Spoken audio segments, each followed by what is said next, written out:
The gleaming halls of Galactic Medical Academy Station GNA-7 buzzed with excitement.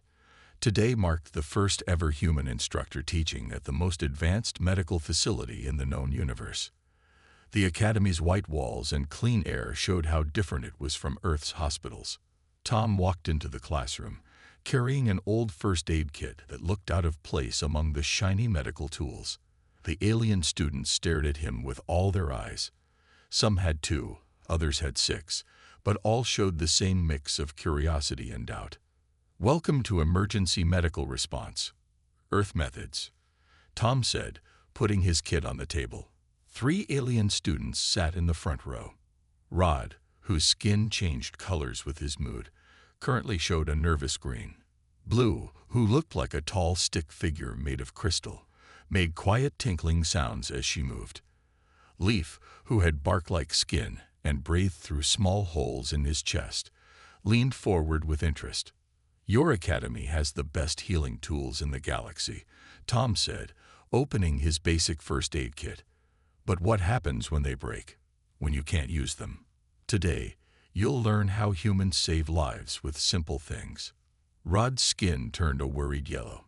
"But instructor, why learn old methods? Our healing pods fix everything." Tom pulled out bandages, a small bottle of alcohol, and a pocket mask for CPR. The aliens looked at these simple tools like they were strange artifacts from a forgotten time. 2 weeks ago, a space station lost power, Tom explained. Their healing pods stopped working. 3 people would have died if someone hadn't known basic first aid. Sometimes simple is better than advanced. Blue's crystal body made a sound like wind chimes as she raised her hand. "But human methods hurt people. We've heard stories." Tom nodded. "Sometimes helping hurts a little, but it's better than letting someone die. You'll understand soon." Leaf touched one of the bandages with a bark-covered finger. "These are just pieces of cloth. How can they help?" "Watch," Tom said. He took the bandage and wrapped it tight around his arm. The aliens jumped when he pulled it firmly. Pressure stops bleeding. Simple, but it works. Rod's skin turned a mix of green and blue. "You mean we wrap injuries so tight it causes pain?" "That seems wrong." "Wrong would be letting someone bleed out because you were too scared to cause a little discomfort," Tom replied. "Earth's emergency methods aren't pretty, but they work. They've saved millions of lives." The classroom fell quiet. The aliens looked at each other, their doubt clear in their expressions. But Tom saw something else too, a spark of curiosity. They might not like Earth's methods, but they were starting to understand why they needed to learn them. "Tomorrow," Tom said, packing up his kit, "we'll learn about CPR. It's not gentle, but it brings people back from death. That's what matters in emergency medicine, doing whatever it takes to save lives." As the aliens left the classroom, Tom heard them talking.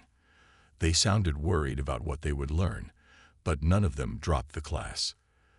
They knew that sometimes the best medicine wasn't the most comfortable or advanced. Sometimes it was just about keeping someone alive, no matter what it took. The first day ended with uncertainty hanging in the air. But Tom knew that by the end of this course, these alien students would understand why humans did things the way they did. They would learn that in emergency medicine, results mattered more than comfort. It was a lesson that had taken humanity thousands of years to learn, and now it was time to share it with the galaxy. The next day, Tom wheeled a human-shaped training dummy into the classroom. The 3 alien students watched him with nervous looks. None of them knew what was coming, but the dummy's chest cavity filled with red liquid made them worried. "Today," Tom said, "you'll learn how to restart a stopped heart." He placed his hands on the dummy's chest, one over the other. "This is CPR. When someone's heart stops, we push hard and fast on their chest to keep blood moving." Rod's color shifted to pale yellow as Tom demonstrated the first compression. The dummy's chest sank down with a crack. Blue's crystal body rang like an alarm bell. Leaf's bark-like skin rustled as he moved back in his seat. "In real CPR," Tom continued, pushing harder, "you might break ribs." The sound is like branches snapping. He pressed down again, making the dummy's chest crack louder. But broken ribs heal. Dead people don't. Rod's color drained completely white. His eyes rolled back, and he fell from his chair with a soft thud. Blue rushed to help him, her crystal fingers tinkling against the floor. Leaf stayed frozen, staring at the dummy's chest, moving up and down under Tom's powerful pushes. "This happens a lot," Tom said, stopping the demonstration. "First-time students often faint when they learn about CPR, even human students." He helped Blue lift Rod back into his chair as the alien's color slowly returned to normal. But that's torture," Blue said, her voice chiming with horror. "We're supposed to heal, not hurt." Tom walked to the front of the class. "Let me tell you a story. Last year, a human doctor broke 8 ribs, saving an old woman's life. The woman woke up in pain, but she woke up. She got to see her grandchildren again. She lived 6 more months before passing peacefully in her sleep." The alien sat quietly, thinking about this. Rod's color had changed to a deep purple, showing he was deep in thought. "Our healing pods are gentle," Leaf said slowly. "They fix everything with soft light and careful touches. But they need power. They need time to warm up. What if we don't have that time?" "Exactly," Tom nodded. "Earth medicine isn't pretty. It's not comfortable. But when someone has minutes or seconds to live, comfort isn't the priority. Survival is." Blue raised her hand, crystal fingers trembling. How do we know if we're pushing hard enough?" "Practice," Tom said, patting the dummy. "You'll learn the right pressure. You'll get used to the sounds. It's not easy, but neither is watching someone die because you were afraid to hurt them." The rest of the class was quieter than usual. Each student took turns pressing on the dummy's chest, flinching at every crack and pop. Rod's color changed with each compression, a rainbow of emotions showing his struggle. Blue's crystal body rang less and less as she got used to the force needed. Leaf's bark-covered hands left marks on the dummy's chest, but he didn't stop pushing. They were learning that sometimes saving a life meant doing things that seemed wrong. It was a hard lesson, but an important one. As they packed up to leave, Tom saw determination replacing fear in their eyes. They were starting to understand why humans did things this way, even if they didn't like it. The maintenance area of GNA-7 was full of pipes and wires that kept the station running. Tom was showing his 3 students how Earth medics handled emergencies in tight spaces. The air smelled like metal and ozone from the electrical systems. "Remember," Tom said, "you won't always have your healing pods. Sometimes you'll be in places like this, where fancy equipment doesn't work right." A loud buzz filled the air. The maintenance worker fixing a panel above them suddenly went stiff. Sparks flew from the panel, and the worker fell from his ladder. He hit the ground hard, not moving. "Help!" shouted another worker. "The electromagnetic field is too strong. The medical pods won't work here." Tom rushed forward, checking the fallen worker. "No pulse," he said. "This is real now. Show me what you learned." The 3 alien students froze. Rod's skin turned ghost white again. Blue's crystal body made high-pitched sounds of panic. Leaf's bark-like skin became darker with fear. "He needs CPR now," Tom shouted, already starting chest compressions. "Blue, call emergency services. Rod, time these compressions. Leaf, get ready to take over when I get tired." The worker's ribs cracked under Tom's pushes. The sound echoed in the maintenance tunnel. Rod's skin changed from white to green to blue as he counted the compressions out loud. Blue's crystal fingers shook as she called for help on her communicator. Leaf watched Tom's movements carefully, preparing to take over. "This is what we trained for," Tom said between breaths. "This is why we learn the hard ways." He pushed harder, and another rib cracked. The aliens flinched at the sound, but they didn't run away this time. 3 minutes passed. Tom's arms were getting tired. "Leaf, your turn," he said. "Remember your training. Push hard. Push fast." Don't stop. Leaf stepped forward, his bark-covered hands shaking. He placed them on the worker's chest, just like they'd practiced. He pushed down, hearing the cracking sounds they'd trained with. His leaves rustled with each compression, but he kept going. Good, Tom said, catching his breath. Keep that rhythm. Rod, keep counting. Blue, how long until help arrives? 5 minutes, Blue chimed nervously. The medical team has to take the long way around because of the electromagnetic field. Then we keep going, Tom said. Switch with Leaf when he gets tired. We don't stop until help comes or the worker's heart starts. The aliens worked together, taking turns with the compressions. The sounds of breaking ribs didn't make them faint anymore. They understood now. This wasn't about being gentle. This was about keeping someone alive. Finally, the worker coughed and gasped. His eyes opened just as the medical team arrived with their portable equipment. The aliens stepped back, their hands shaking, their bodies showing signs of stress, but their faces showed something new. Pride. They had just helped save a life the Earth way. It wasn't pretty. It wasn't gentle. But it worked. Back in the classroom, Tom cleaned the dried blood from his hands while his students sat quietly. The emergency had changed something in them. Rod's skin kept shifting between colors, unable to settle on a single emotion. Blue's crystal form reflected the light differently now, somehow seeming older. Leaf's bark had darkened with stress, but his posture was straighter, more confident. 8 ribs, Tom said, breaking the silence. We broke 8 ribs, saving that worker's life. He looked at each student. Tell me what you're thinking. I felt them break. Leaf said quietly, looking at his bark-covered hands. Each crack was like breaking a piece of myself. But when he started breathing again, his voice trailed off. Blue's crystal body chimed softly. Our healing pods make no sound, cause no pain, but they need perfect conditions. Today, in that maintenance tunnel, they were useless, just pretty decorations. My colors kept changing, Rod admitted, currently a deep blue of reflection. First white with fear, then red with effort, then this blue. I understand now why humans do this. The breaking isn't the point, the living is. Tom pulled up the medical report on the screen. The worker's vital signs glowed steady and strong. Below them, a list of injuries: 8 broken ribs, bruised sternum, chest contusions, all healing well. Look at these injuries, Tom said. In your culture, this would be a horror story. In ours, it's a success story. The worker is alive. In 3 weeks, his ribs will heal. His family still has him. Blue raised her crystalline hand. The sound of those ribs breaking. I'll never forget it. But I'll also never forget the sound of his first breath. One sound meant pain.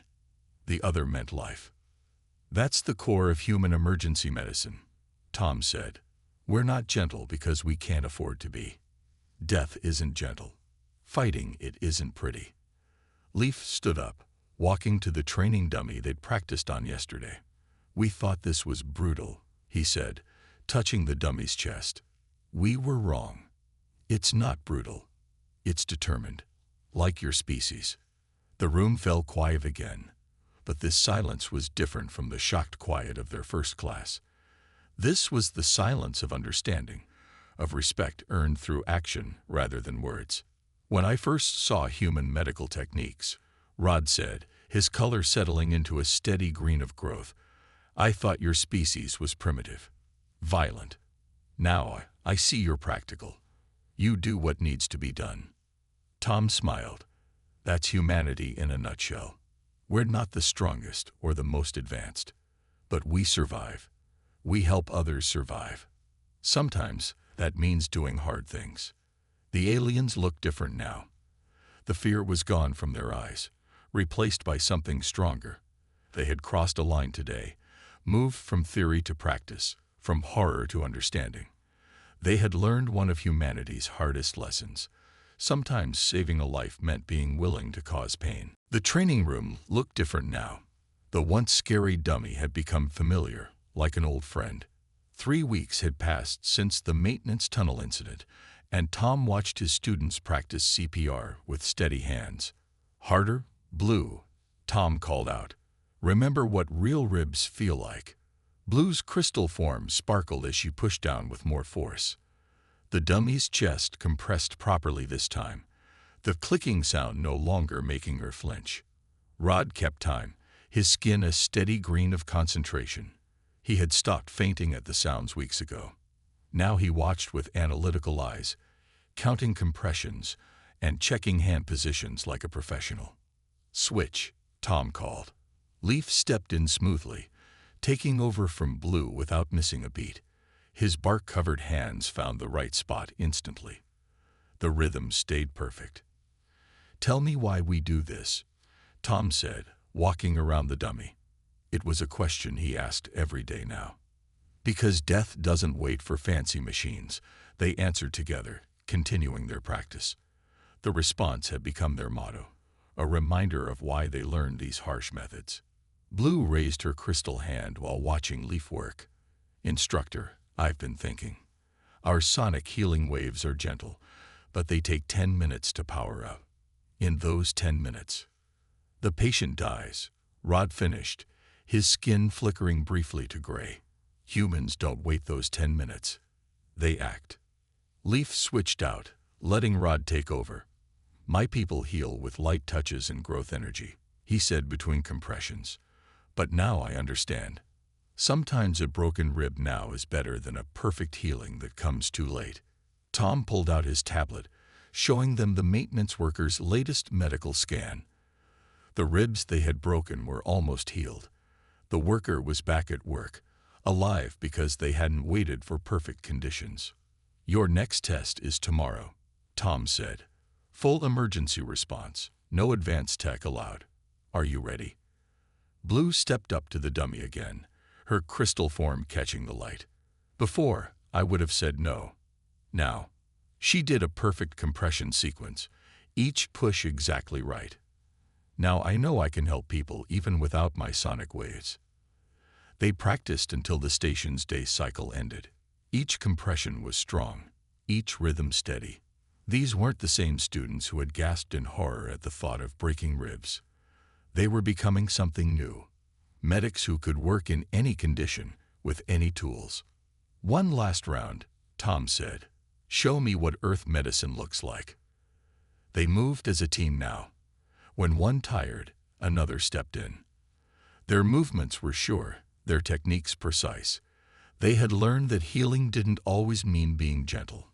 Sometimes it meant being strong enough to do the hard thing, brave enough to hear the breaking, and wise enough to know it was necessary. Tom sat in the alien students' practice lab, watching Blue set up her sonic healing equipment.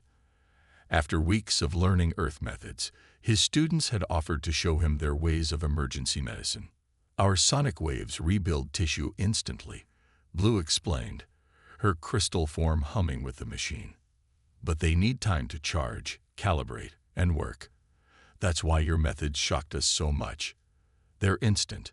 Rod adjusted the healing pod settings, his skin glowing with pride. "Watch this, instructor." He placed a damaged tissue sample in the pod.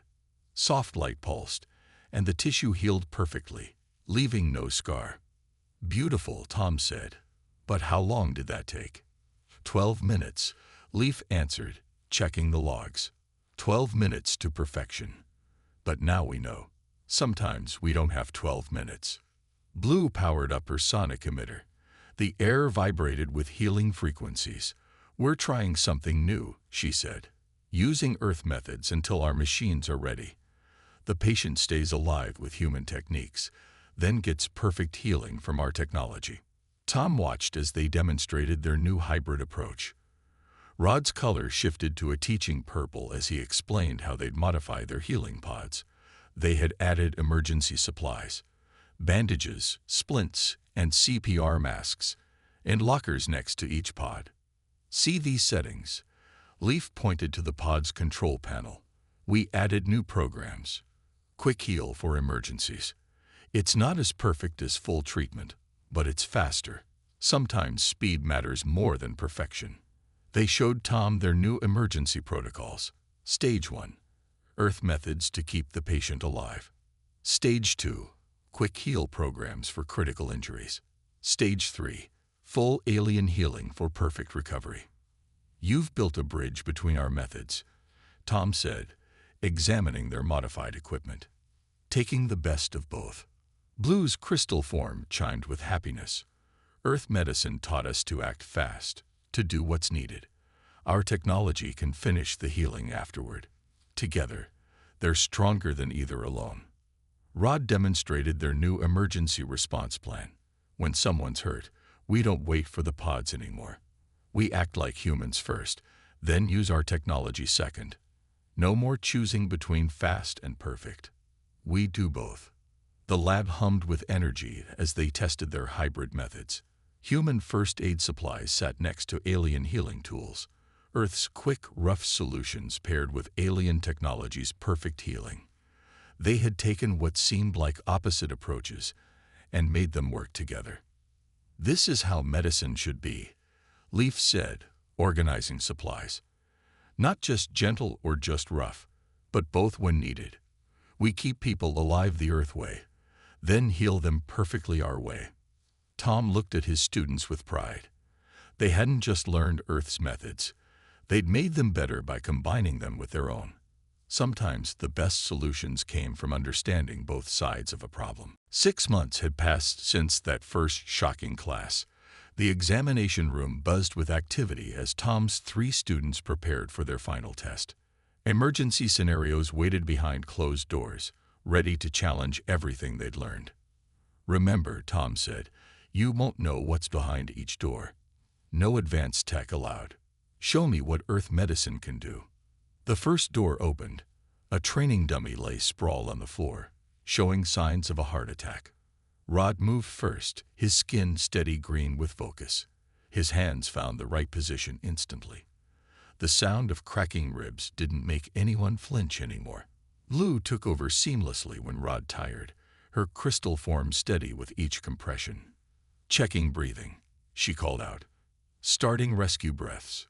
Her actions were smooth, practiced, confident. Leaf managed the scene, already preparing the basic first aid kit. These weren't just Earth's brutal methods anymore. They were life-saving tools they'd mastered. The second scenario revealed multiple injuries. They worked together, using torn clothes as bandages, broken poles as splints. Their hands moved with sure knowledge, applying the right pressure, making the right choices.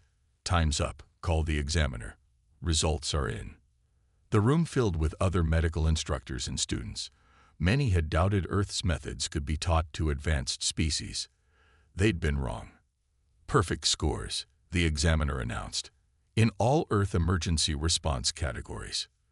The room went quiet. No alien students had ever achieved that before. Tom stepped forward with 3 certificates. "These say you're qualified in Earth emergency medicine. But they mean more than that. They show you understand something important. Sometimes the simplest methods are the best ones." Rod's skin shifted through rainbow colors of joy. Blue's crystal form rang like celebration bells. Leaf's bark had grown new patterns of pride. "We began thinking Earth medicine was brutal," Blue said, accepting her certificate. "We learned it's brave, willing to do hard things to save lives."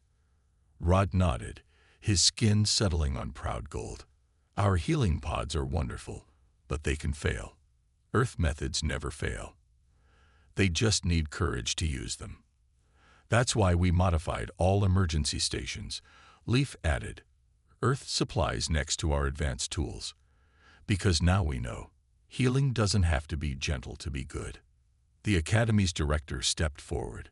"These students have taught us something too. They've shown us that advanced doesn't always mean better. Sometimes the old ways are the strong ways." Tom watched his students demonstrate their hybrid emergency techniques to the crowd. They moved with confidence between Earth methods and alien technology, blending both into something new and powerful. They weren't just 3 alien students anymore. They were something new. Medics who could work anywhere, with anything ready to save lives by any means necessary. They had learned humanity's greatest medical lesson. When life is on the line, you use whatever works.